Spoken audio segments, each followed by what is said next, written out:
آپ سبھی دوستوں اور بہنوں اور بھائیوں کی خدمت میں السلام علیکم ورحمۃ اللہ وبرکاتہ اور سبھی کو پیار بھرا آداب پیش ہے۔ عزیز دوستو، آپ مخاطب ہیں اپنے من پسند چینل اردو ادب سے۔ دوستو، کل 16 ستمبر ہے اور DSSB کا امتحان منعقد ہونے جا رہا ہے۔ آپ نے اس چینل کی مدد سے اور کتابوں کی مدد سے جو تیاری مکمل کری ہے، دلی سب آرڈینیٹ سروسز سلیکشن بورڈ کا امتحان انشاءاللہ آپ کا اچھا ہوگا۔ آپ پیپر پڑھ کر زیادہ خوشی کا احساس نہیں کرنا۔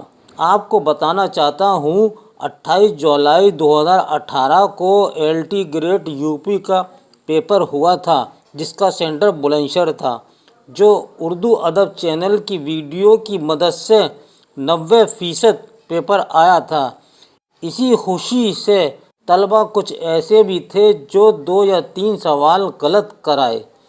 آپ سے نہایت ادب کے ساتھ گزارش ہے کہ آپ اپنے ہوش و حواس صحیح رکھیں۔ انشاءاللہ آپ کی تیاری اچھی ہوگی۔ آج آپ کے لیے ایک خصوصی ویڈیو تیار کیا ہے جس میں چند سوالات دہرائے بھی گئے ہیں۔ اللہ تعالیٰ آپ کو اپنے امتحان میں 100% کامیابی عطا فرمائے، اور میں دل کی گہرائی سے یہ بھی دعا کرتا ہوں رب کریم آپ کی خوبصورت زندگی کو دین اور دنیا کی تمام خوشیوں سے مالا مال کر دے، آمین ثم آمین۔ لیجیے شروع کرتے ہیں آپ کا یہ خصوصی ویڈیو۔ یہ دیکھیے تشریح اشعار۔ کچھ ہم نے اشعار منتخب کیے ہیں جو آپ کے اور دوسرے امتحانات میں بھی آنے کے لیے انشاءاللہ پوری کوشش کریں گے۔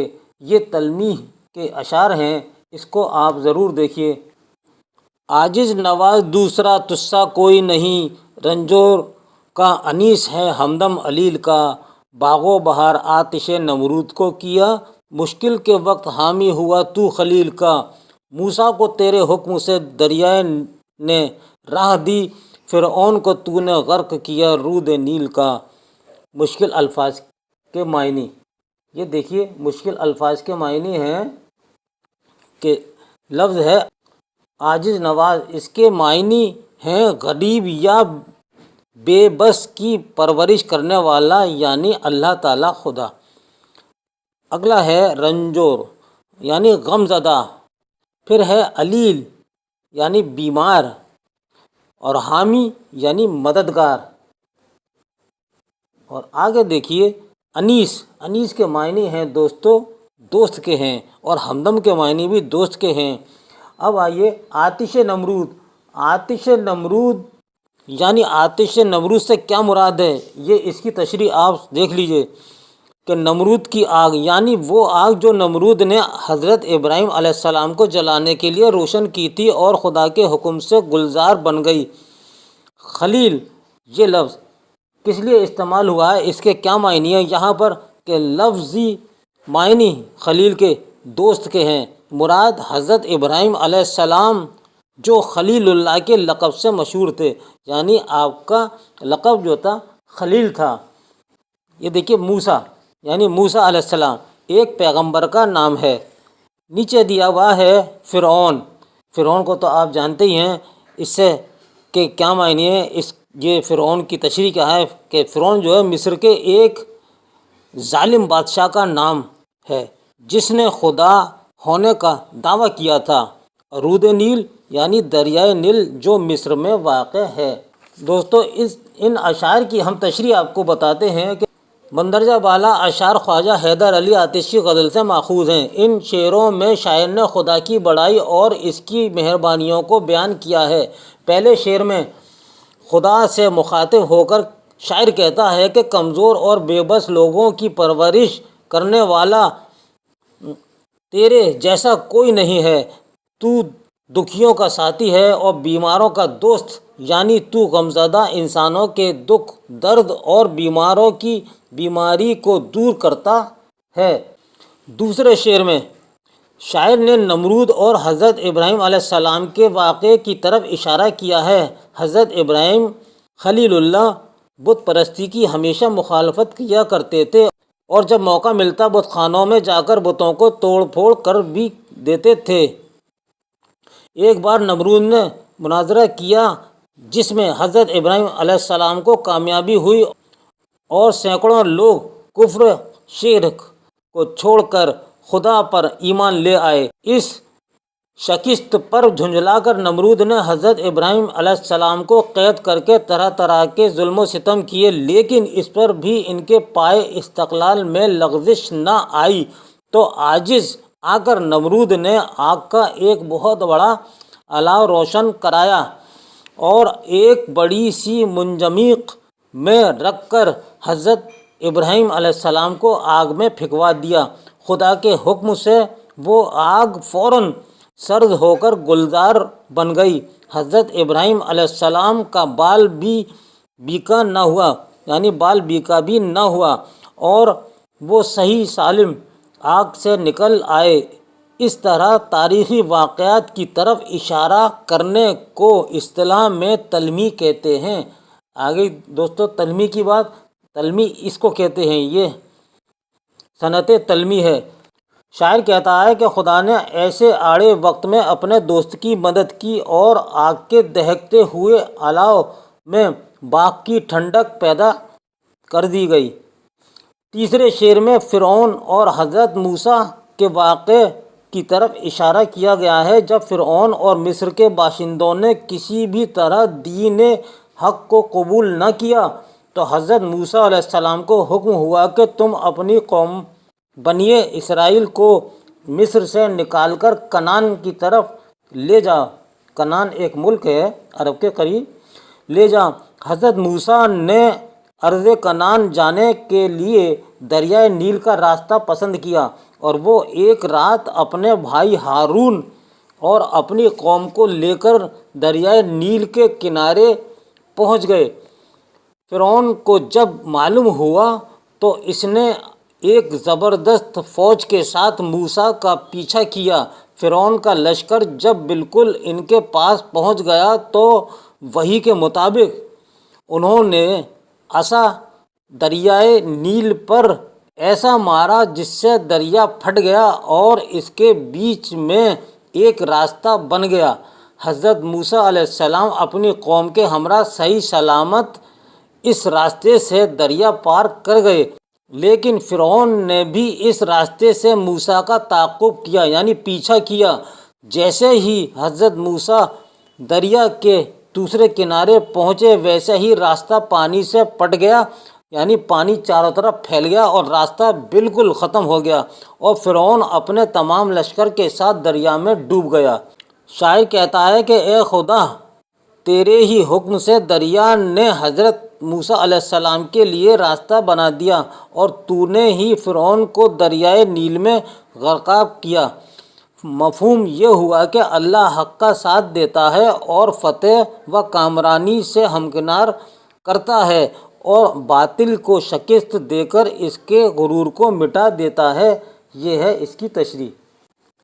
لیجیے اب شروع کرتے ہیں کچھ سوالات۔ سبرس کا مصنف ملا وجیح ہے۔ اس کتاب کا سنِ تصنیف کیا ہے؟ تو صحیح جواب ہے 1045 ہجری۔ دوسرا سوال، پنڈت رتن ناتھ سرشار نے انگریزی ناول ڈان کوئک زوٹ کا اردو ترجمہ کس نام سے کیا تھا؟ صحیح جواب ہے اے۔ تیسرا سوال ہے، ان میں کون تاریخی ناول نگار ہے؟ جواب ہے بی عبدالحلیم شرر۔ چوتھا سوال، درج ذیل میں ترقی پسند تحریک کا خمیر کہاں بنا تھا؟ جواب ہے سی، لندن میں۔ پانچواں سوال، ان میں علی گڑھ تحریک کا بانی کون ہے؟ جواب ہے سر سید احمد خان۔ چھٹا سوال، مندرجہ ذیل میں کس کتاب کو اردو کی بوتقا کہا گیا ہے؟ صحیح جواب ہے مقدمہ شعر و شاعری کو کہا گیا ہے۔ اب آئیے ساتویں سوال کی طرف کہ ڈراموں کا مجموعہ 7 کھیل کس کا لکھا ہوا ہے؟ صحیح جواب ہے اے، منٹو کا۔ اردو کا پہلا ناول نگار کی نشاندہی کیجیے۔ ان میں 3 آپشن دیے گئے ہیں۔ صحیح جواب ہے بی، نذیر احمد۔ 9واں سوال، ان میں کون سی کتاب فورٹ ولیم کالج میں نہیں لکھی گئی؟